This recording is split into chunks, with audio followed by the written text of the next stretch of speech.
Izay ny amin'ny niveau iny fa Manoloana ny famoriana vahoaka etsy amin'ny Magro izay tarihin'ny filoha teo aloha Marc Ravalomanana dia fantatra fa tsy misy ambadika politika akory izany no sady fangatahana tsotra. Io no nambaran'ny filoha teo aloha raha nitondra fanazavana momba izany indrindra ny tenany. Tsy manana tanjom-batika politika velively ny filoha teo aloha amin'ny famoriana vahoaka etsy amin'ny Magro safidin'ireo mpanarady azy manokana izany. Ny fangatahana ny fanokafana ny fahitalavitra MBS no angatahana ireo pomba azy raha ny fanazavana no entsy ny Marc Ravalomanana androany.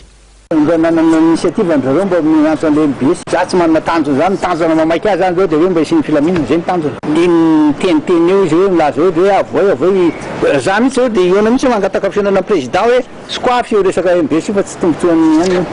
Ary efa ty taratasy asehoko anao ty a dia nanoratra makany amin'ny procureur général ny